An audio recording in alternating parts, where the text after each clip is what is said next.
والله متم نوره ولو كره الكافرون هو الذي أرسل رسوله بالهدى ودين الحق ليظهره على الدين كله ولو كره المشركون. صدق الله العظيم. رب اشرح لي صدري ويسر لي أمري واحلل عقدة من لساني يفقهوا قولي. رب يسر ولا تعسر وتمم بالخير. سبحانك لا علم لنا إلا ما علمتنا إنك أنت العليم الحكيم. ذمہ داران جماعت، میرے عزیز رفقا، اوپر بیٹھے ہوئے محترم خواتین اور میرے عزیز بہنیں، میرے لیے بڑی خوشی اور مسرت کا موقع ہے کہ آج ہم ایک نئی مہم کے تحت ساتھیوں کی تلاش کے عنوان سے یہاں جمع ہیں. اس کی تفصیلات انشاءاللہ آج کے مختلف پروگرامات میں آپ کے سامنے آئیں گی. سب سے پہلے میں اپنی بات کا آغاز شروع کروں تو یہ کہ جماعت اسلامی 26 اگست 1941 2 شعبان 1360 ہجری کو کا مبارک دن تھا، جس میں 75 لوگوں نے 74 روپیز اور 14 آنے کے سرمایہ کے ساتھ جماعت کا آغاز کیا تھا. جماعت کا آغاز کیسے ہوا، اس کے کیا مقاصد تھے، اور پھر ہمیں کیوں اس تحریک کا ساتھ دینا چاہیے، اور پھر ہمارا رویہ اس تحریک کے ساتھ کیا ہونا چاہیے، اس پر میں مختصر سی بات آپ کے سامنے رکھنے کی کوشش کروں گا. سب سے پہلے تو یہ کہ مولانا مودودی علیہ الرحمہ، جن کی ولادت 1903 میں ہوئی، مولانا مودودی نے اپنی آنکھیں کھولی تو پھر 1920 کے اندر تقریباً آج سے بالکل 100 سال پہلے تاج نام کا جو اس وقت اخبار نکلتا تھا اس کی ادارت سے کیا. پھر اس کے بعد 1922 میں مولانا نے الجمیت، جو اس وقت کا جمعیت اسلامی جمعیت علماء ہند کا اخبار تھا، اس کے مدیر بنے، اس کے ایڈیٹر بنے. پھر 1932 میں مولانا نے اپنا جو رسالہ ہے ترجمان القرآن اس کو نکالا.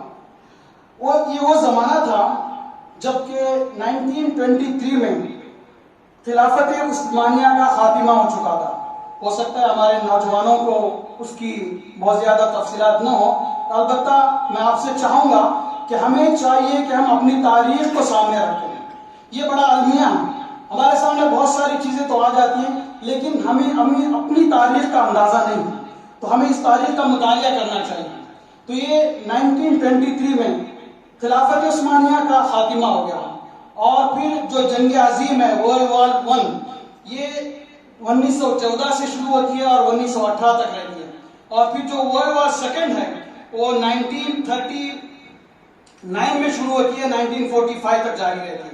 یہ وہ زمانہ تھا جب جماعت اسلامی کا قیام آیا. مولانا مودودی علیہ الرحمہ نے اس وقت جو ساری دنیا کے حالات تھے، اس وقت کی طرح آج جو تقریباً 60 سے زیادہ مسلم ممالک ہیں وہ نہیں تھی، بلکہ پوری دنیا کالونیز بنی ہوئی تھی، برٹش کی اور فرنچ کی. آپ اگر تفصیل میں جائیں تو آپ کو گوگل بھی کر کے دیکھ سکتے ہیں اس وقت کیا زمانہ تھا.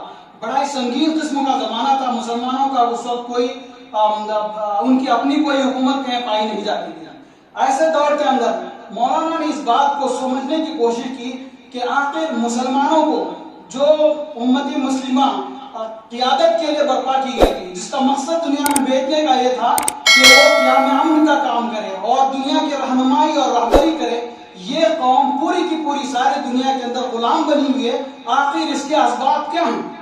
مولانا نے اپنی شب و روز کے مطالعے کے بعد، روایت میں بات آتی ہے، اگر آپ مولانا کی تاریخ پڑھ کر دیکھیں تو رات میں ایک کیلا لے کر بیٹھتے تھے حیدرآباد کی یونیورسٹی کے اندر عثمانیہ سے، اور صبح تک آپ کا مطالعہ جاری رہتا تھا.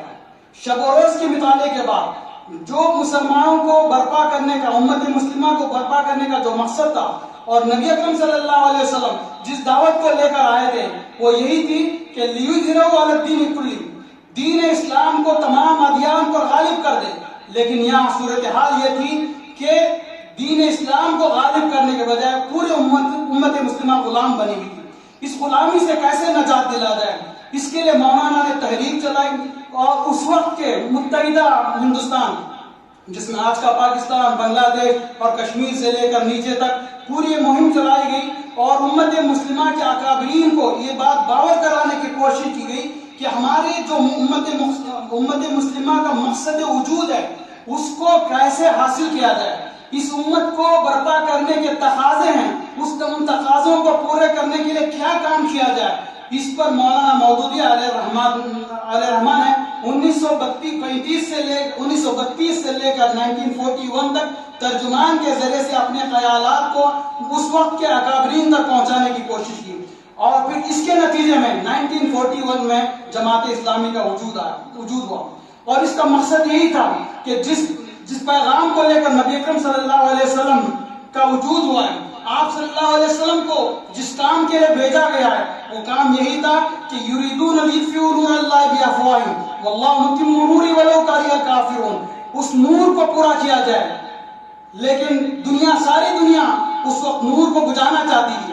آپ صلی اللہ علیہ وسلم کا پیغام یہی تھا، آپ کو بھیجنے کا مقصد یہی تھا کہ جو دین حق ہے اس کو تمام ادیان پہ غالب کرا جائے۔ یہ پیغام مولانا نے اس وقت کے اکابرین کو پہنچایا اور کہا کہ ہماری نجات اسی میں ہے کہ اس پیغام کو لے کر ہم اٹھتے ہیں۔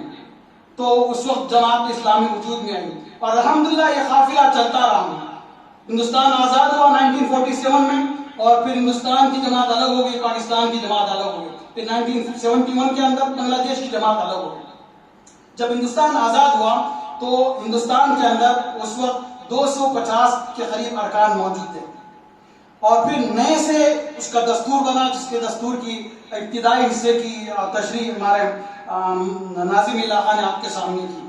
پھر کیا ہوا، مولانا نے 240 ارکان، آج اس وقت ہندوستان کے اندر 1200 ارکان 12,000 ارکان پائے جاتے ہیں تقریباً، اور اگر ہم کارکنوں کی تعداد ملا لیں تو ہو سکتا ہے کم و بیش 5 لاکھ یا 10 لاکھ تک پہنچتی ہوں، کہ میرے پاس اس کی کوئی فگر نہیں۔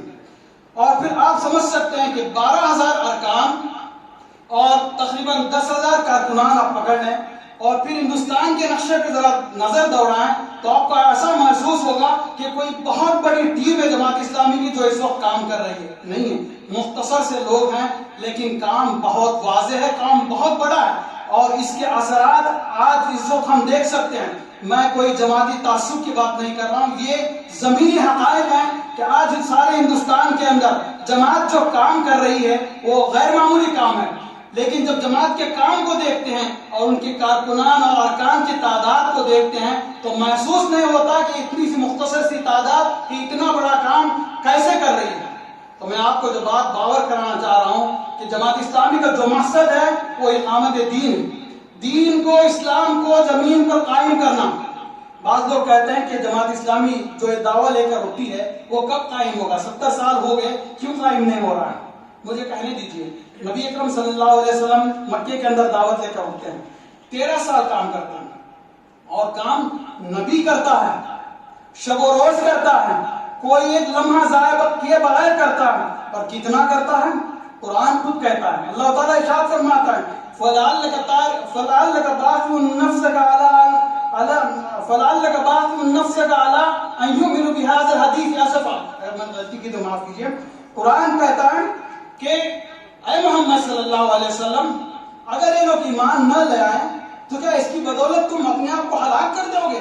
یعنی شب و روز اتنی محنت کرو گے کہ تم اپنے آپ کو ہلاک کرو، اتنی محنت کرنے کی ضرورت نہیں، قرآن کہتا ہے۔ تو میں جو بات عرض کر رہا ہوں یہ کہ نبی صلی اللہ علیہ وسلم نے شب و روز کی محنت کی 13 سال تک، 1-2 سال نہیں، 13 سال نبی کی موجودگی میں کام ہوتا ہے۔ کتنے لوگ جمع ہوتے ہیں؟ جو تعداد ہمیں ملتی ہے تقریباً 200 سے 250 لوگ اسلام قبول کرتے ہیں۔ 13 سال کی شب و روز محنت کے بعد 200 سے 250 لوگ اسلام قبول کرتے ہیں۔ اسلام کیسے آگے بڑھتا ہے؟ 1.5 سال کے بعد جنگ بدر ہوتی ہے، 313 لوگ جمع ہوتے ہیں لڑنے والے، پوری تعداد اگر ملا لی جائے تو ہو سکتا ہے 500 کی تعداد ہو مسلمانوں۔ 1 سال بعد جنگ احد پیش آتی ہے، جنگ احد پیش آتی ہے، اس میں جو لڑنے والوں کی تعداد تھی 1000۔ آپ جو ہے فگر چیک کر سکتے ہیں کہ کس طرح تحریک آگے بڑھتی ہے۔ 250 یا 300 لوگ 13 سال میں، 1.5 سال میں مزید ڈبل ہو جاتے ہیں، 1 سال میں مزید اس پر 4 گنا بڑھ جاتے ہیں، اور جب غزوہ احزاب کا موقع آتا ہے تو 5 ہجری کے اندر اس وقت تعداد جو 14,000 کی تو ہوگی، اور پھر جب 10ویں سال، مدینے کے 10ویں سال یعنی 23 سال میں جب آپ صلی اللہ علیہ وسلم خطبہ حجۃ الوداع دے رہے ہوتے ہیں، اس وقت تقریباً 1,24,000 کی تعداد تھی۔ تو یہ ایکسپوننشل جو پروگرس ہے، ابتداً کم لوگ ہوتے ہیں، جب لوگ ساتھ آتے جاتے ہیں تو قافلہ بڑھتا جاتا ہے اور پھر تحریک آگے بڑھتی ہے، انقلاب آتا ہے۔ آج ہم دیکھتے ہیں کہ ہمارے پاس تعداد بہت کم ہے، یہ قافلہ آگے بڑھے گا، یہ ملٹیپلائی ہوتا جائے گا اور انشاءاللہ ایک دن ضرور آئے گا۔ ہمیں 100% امید ہے، 100% یقین ہے کہ دین اسلام زمین پر غالب ہو کر رہے گا۔ یہ نبی کریم صلی اللہ علیہ وسلم کی بشارتیں ہیں۔ کہا گیا کہ ایک وقت ایسا آئے گا، ایک زمانہ ایسا آئے گا کہ ہر کچے پکے مکان کے اندر اسلام داخل ہو کر رہے گا، اس میں کوئی دو رائے نہیں ہو سکتی۔ میرے نبی کی بات ہے، بات 100% سچی ہو کر رہے گی۔ ایک زمانہ آئے گا اور وہ زمانہ میرے دوستوں بہت دور نہیں ہے۔ ساری دنیا کے اندر اس وقت ہلچل مچی ہوئی ہے اسلام کو دبانے کے لیے، مسلمانوں کو دبانے کے لیے ساری دنیا کے اندر۔ لیکن ایک دوسری طرف اسلام بڑی تیزی کے ساتھ، اس وقت کا جو سروے بتاتا ہے کہ آئندہ 20 سال کے بعد، آج ہم 1920 میں ہیں، 1940 یا 1950 کے اندر جتنے یورپین کنٹریز ہیں اس میں بہت سارے ممالک ایسے ہوں گے جس میں مسلمانوں کی تعداد زیادہ ہوگی، میجورٹی میں آئیں گے اور دوسری قومیں مائنورٹی میں چلے جائیں گے۔ یہ کس بات کی طرف اشارہ کرتی ہے بات؟ یہ دشمنوں کو، ہمارے دشمنوں کو آگ لگا دینے کے لیے کافی ہے۔ ہمارے دشمن اس وقت ان کی نیندیں اڑ چکی ہیں۔ میں جو بات عرض کرنا چاہ رہا ہوں مختصر تفصیل میں گیا بغیر، ضرورت اس بات کی ہے کہ اس وقت ہم جماعت کا ساتھ دیں، ہم اس تحریک کا ساتھ دیں۔ یہ وہ واحد تحریک ہے ہندوستان میں جو مشرق سے لے کے مغرب تک اور شمال سے لے کے جنوب تک ہندوستان کے چپے چپے میں کام کر رہی ہے۔ آپ انشاءاللہ دیکھیں گے، ہم اپنی آنکھوں سے دیکھیں گے آئندہ 20 سال کے بعد اس تحریک کہاں پہنچے گی، یہ کب ہوگا۔ اس کو ہونے کے برپا ہونے کے لیے آپ کی ضرورت ہے۔ آپ جب تک ساتھ نہیں دیں گے تو یہ تحریک آگے نہیں بڑھے گی۔ ایک بات اور میں آگے بڑھتے ہوئے عرض کرتا تو خصوصاً نوجوانوں کے لیے، نبی کریم صلی اللہ علیہ وسلم نے اس تحریک کو کیسے آگے بڑھایا؟ حضرت مصعب بن عمیر رضی اللہ تعالیٰ عنہ ابھی 18 سال کے نوجوان تھے۔ تاریخ میں جائے آپ سب جانتے ہیں، ان کی بڑی شاہی زندگی گزرتی تھی، رائل ٹائپ کی زندگی تھی۔ صبح میں جو جوڑا پہنتے وہ شام میں نہیں پہنتے تھے، اور اس وقت آج سے 1400 سال پہلے ان کے لیے جوڑے ایران سے آیا کرتے تھے۔ آپ سمجھ سکتے ہیں آج کی طرح کا معاملہ نہیں تھا۔ آج جو ہے یو ایس پولو جو ہوتے اس طرح کی بات نہیں تھی، بلکہ ایران سے ان کے لیے جوڑے آیا کرتے تھے۔ جب اسلام قبول کیا تو آپ نے، نبی کریم صلی اللہ علیہ وسلم نے حضرت مصعب بن عمیر رضی اللہ تعالیٰ کو ٹارگٹ دیا۔ پہلے میں ایک اور بات کر دوں، حضرت ابوبکر رضی اللہ تعالیٰ اسلام قبول کرتے ہیں، حضرت ابوبکر رضی اللہ تعالیٰ کو ٹارگٹ دیا جاتا ہے۔ یہ جو ٹارگٹ کی ہم بات کرتے ہیں یہ نبی صلی اللہ علیہ وسلم کا طریقہ ہے۔ حضرت ابوبکر رضی اللہ تعالیٰ کو ٹارگٹ دیا جاتا ہے کہ آپ جائیں، اور جو حضرت ابوبکر رضی اللہ تعالیٰ بزنس مین سے، تجارت تھے، تاجر تھے، اور کہا گیا کہ آپ تاجر کمیونٹی میں کام کریں اور افراد پر کام کریں۔ اور کچھ ہی دنوں کے بعد حضرت ابوبکر رضی اللہ تعالیٰ کے ہاتھوں عشر مبشرہ کے 10 میں سے 6 لوگ ایمان لاتے ہیں۔ عشر مبشرہ کے 10 لوگوں میں سے 6 لوگ حضرت ابوبکر رضی اللہ تعالیٰ عنہ کے ہاتھ پر ایمان لاتے ہیں۔ حضرت مصعب بن عمیر کا تذکرہ میں کر رہا تھا، بالکل نوجوان 18 سال کے، ٹارگٹ دیا جاتا ہے آپ کو مدینہ جانا ہے، دعوت پہنچانا ہے، چلے جاتے ہیں۔ ایک بات میں بیٹھتے ہیں، اس پر تفسیر کا موقع نہیں، میں تفسیر میں نہیں کہوں گا۔ 1 سال بعد واپس آتے ہیں، بالکل 1 سال بعد، اور جب آتے ہیں مکہ میں، مدینہ سے مکہ آتے ہیں تو ایک ٹاٹ اوڑے ہوئے ہوتے ہیں اور خوبصورت نوجوان جو جس راستے سے گزرتے اس راستے میں عطر کی مہک سے وہ گلیاں جو ہے مہک اڑتی، ان کی ماں بھی ان کو پہچان نہیں سکی کہ میرا بیٹا، یہ صورتحال ہے۔ 1 سال بعد واپس آتے ہیں اور کیا لے کر آتے ہیں؟ 72 افراد کو لے کر آتے ہیں۔ کیا کام کیا وہ سب میرا موضوع نہیں، ورنہ تفصیل میں جائیں تو آپ سب جانتے ہیں۔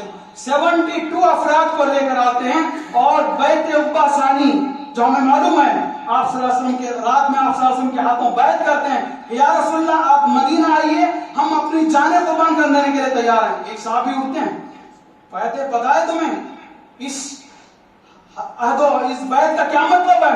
تمہیں تیار ہونا پڑے گا اپنے بچوں کو یتیم بنانے کے لیے، اپنی بیویوں کو بیوہ بنانے کے لیے تیار۔ یہ اس عہد کا مطلب یہ ہے کہ تم اپنی بیویوں کو بیوہ بنانے اور اپنے بچوں کو یتیم کرنے کے لیے تیار ہو۔ ایک دوسرے صحابی اٹھتے ہیں، ہمیں خوب معلوم ہے کہ ہم اس کام کے لیے تیار ہیں، آئیے نبی صلی اللہ علیہ وسلم۔ میرے دوستو، آج بھی وہی جذبہ رکھنے والے نوجوان ضرورت ہیں. تو انشاءاللہ وہ دن دور نہیں، ہندوستان کے اندر انشاءاللہ دین قائم ہو کر رہے گا. یہ کوئی ہوا میں باتیں نہیں، تاریخ بتاتی ہے. کم من فئۃ قلیلۃ غلبت فئۃ کثیرۃ باذن اللہ.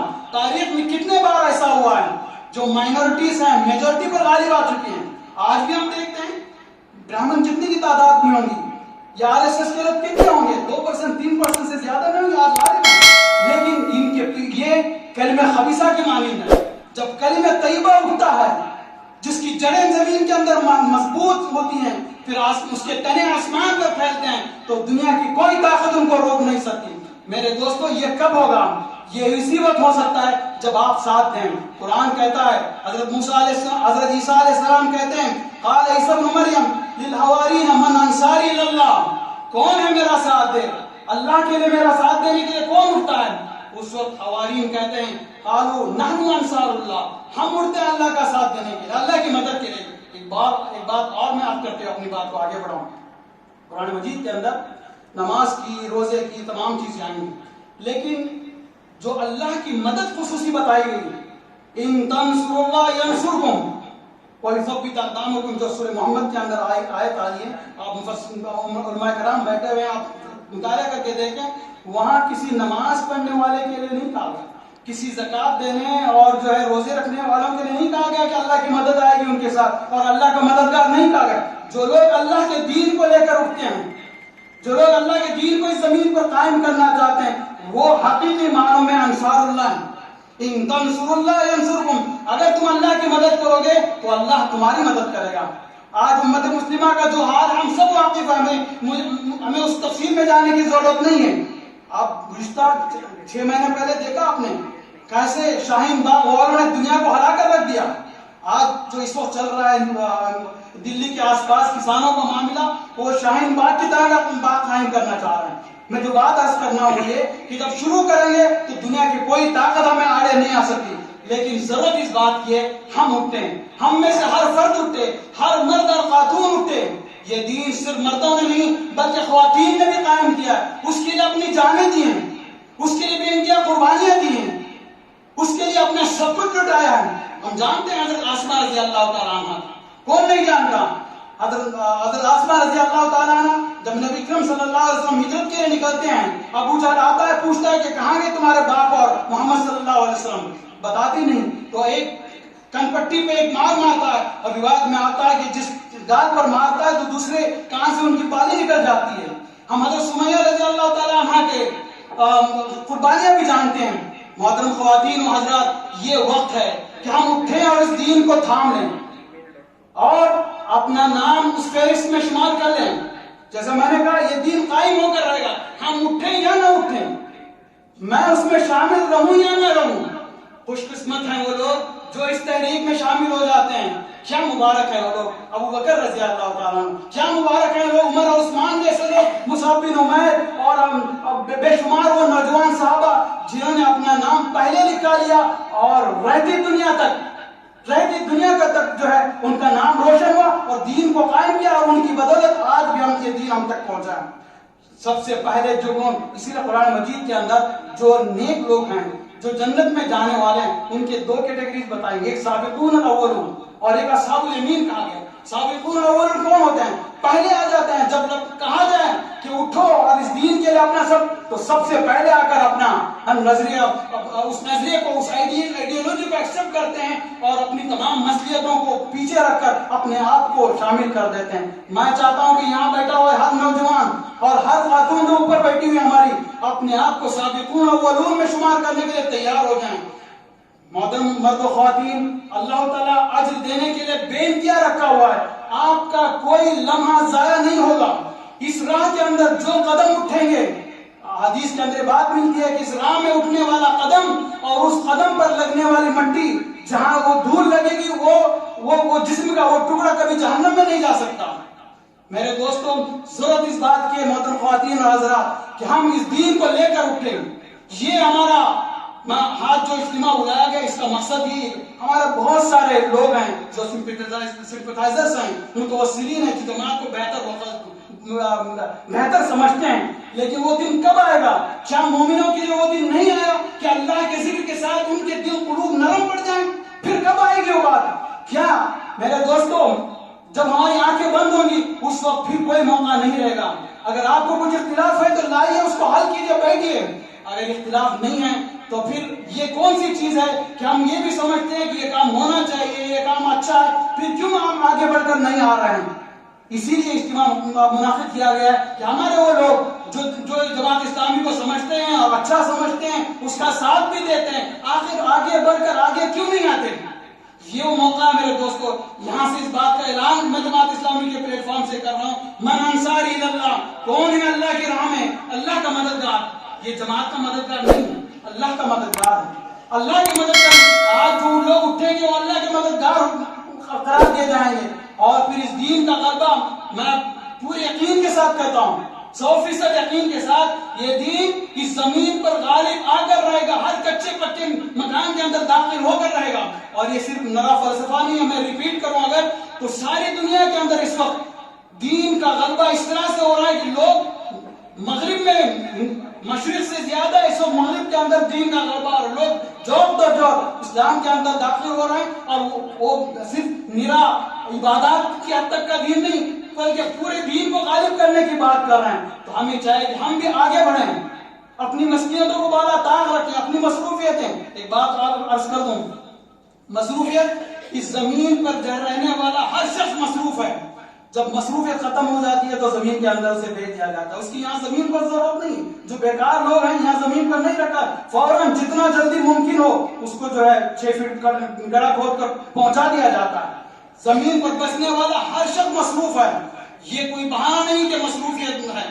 تو میرے دوستوں، میری بہنوں، ہم اٹھیں. ایک اور چیز میں عرض کرتا ہوں، کیونکہ اپنے لوگ ہیں، بعض مرتبہ ہم سمجھتے ہیں کہ یہ بھی عذر ہمارے پاس آتے ہیں کہ جماعت کے لوگ متحد نہیں ہیں، جماعت کے لوگوں کے اندر فلاں مشکلات ہیں. آپ اس کو مت دیکھیے، نبی اکرم صلی اللہ علیہ وسلم اور ارکان فلاں ہیں، ان پر تنقید کی جاتی ہے. آپ ذرا سن لیں، نبی موجود ہے، صحابہ موجود ہیں، ایسے میں بھی کچھ صحابہ ایسے تھے جو منافقین تھے، جو اسلام دشمن تھے. کچھ صحابہ تھے جن سے غلطیاں بھی ہوئی ہیں. یہ غلطیاں ہوں گی، انسانوں کی جماعت ہے، انسان زمین پہ آنے کے بعد اس سے غلطیاں بھی ہوں گی، کمزوری بھی ہوں گی. لیکن یہ کوئی عذر نہیں ہے اسلام میں داخل ہونے کے لیے کہ فلاں صحابی ہے تو ہم اسلام میں داخل نہیں ہوں گے، فلاں نے اس سے زنا ہو گیا اللہ کی پناہ تو اس کو ایسے کیسے ہو سکتا ہے؟ نہیں، اسلام کو دیکھ کر لوگوں نے داخل ہوا. تو آج بھی ہم پکارتے ہیں کہ جماعت کے افراد کو دیکھ کر آپ جماعت میں نہیں ہیں، بلکہ اس کے اصولوں کو دیکھیے اور اس کے مقاصد کو دیکھیے اور اپنی نجات کے لیے اس کے اندر داخل ہو جائے. ایک آخری بات رکھ کے اپنی بات کو میں ختم کر دوں، وہ ہے کہ ومن جاہد فإنما يجاهد لنفسه ان اللہ لغنی عن العالمین. جو شخص بھی مجاہدہ کرے گا، جو شخص بھی اسلام کے لیے اپنا وقت دے گا، اس دین کے لیے وقت دے گا، وہ اس کے اپنے بھلے کے لیے، اس کے اپنے بھلے کے لیے. نہ جماعت کا بھلا ہے، نہ کارکنوں کا بھلا ہے، نہ ارکان کا بھلا ہے. جو بھی مجاہدہ کرے گا، جو بھی محنت کرے گا، جو بھی سنگرش کرے گا، اس کا اپنا بھلا ہے، نہ خدا کا بھلا ہے. کہا گیا ان اللہ لغنی عن العالمین، اللہ تعالیٰ تو پوری کائنات سے بھی غنی ہے. وہ تو پتھروں سے کام لیتا ہے، ابابیل سے کام لے سکتا ہے، انسانوں کی ضرورت نہیں ہے. یہ ہماری خوش قسمتی ہے اگر ہم آگے بڑھ کر تھام لیتے ہیں اس عالم کو، تو یہ ہماری اپنی خوش قسمتی ہے. والذین جاہدوا فینا لنہدینہم سبلنا، جو لوگ ہماری خاطر مجاہدہ کریں گے انہیں ہم اپنے راستے دکھائیں گے. جو لوگ کوشش کرتے ہیں، جو محنت کرتے ہیں، جو سنگرش کرتے ہیں، اس کے لیے راستے کھول دیتے ہیں. کیا راستے؟ کامیابی کے راستے، اقامت دین کے راستے ان کے لیے کھول دیے جاتے ہیں. اور پھر وَإِنَّ اللَّهَ لَمَعَ الْمُحْسِنِينَ، اللہ تعالیٰ محسنین کے ساتھ ہے، احسان کرنے والوں کے ساتھ ہے. میں اپنی بات کو اختتام پہنچاتے ہیں، بات عرض کر کے اپنی بات ختم رکھوں. میرے دوستوں، زندگی بڑی عزیز ہے، زندگی بار بار نہیں ملتی، ایک ہی بار ملتی ہے، ختم ہو جائے گی. آج نہیں تو کل، کل نہیں تو پرسوں ختم ہونے والی ہے. چاہے وہ 10 سال کے بعد ہو یا 20 سال کے بعد ختم ہونا ہے. کسی صورت میں پھر سے لایا نہیں جائے گا. ایک ہی بار ملتی ہے، ایک بھی بار ملے گی. تو اس زندگی کو کارآمد بنانا ہے تو ہمیں اپنے آپ کو اللہ کے حوالے کرنا ہے. اس کے ساتھ ایک بات عرض کروں، جو دین کو اپناتا ہے، جو اقامت دین کے لیے کام کرتا ہے، اپنا وقت دیتا ہے، اپنی صلاحیتیں دیتا ہے، اپنا مال دیتا ہے، اللہ تعالیٰ کبھی اس کو محروم، دنیا سے محروم نہیں کرتا.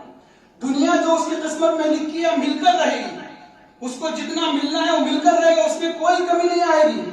دنیا تو پوری ملے گی اس کو، لیکن کامیاب وہی ہے جو آخرت کا ٹارگٹ رکھ کر نصب العین مقرر کر کے آگے بڑھتا ہے، تو اسے دنیا بھی ملے گی اور آخرت بھی ملے گی۔ میرے دوستوں، تو بچا بچا کے نہ رکھ اسے، یہ آئینہ ہے وہ آئینہ، تو بچا بچا کے نہ رکھ اسے، یہ آئینہ ہے وہ آئینہ، جو شکستہ ہو تو عظیم تر ہے نگاہ آئینہ ساز میں۔ یہ زندگی بچانے کے لیے نہیں آئی۔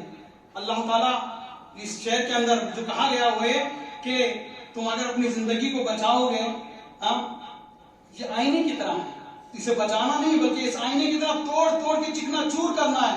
جب چکنا چور کیا جائے گا، جس نے آئینے کو بنایا ہے وہ سب سے زیادہ پسند یہ ہے کہ وہ اپنی زندگی کو اپنی زندگی کو چکنا چور کر دے، اللہ کی راہ میں لگا دے۔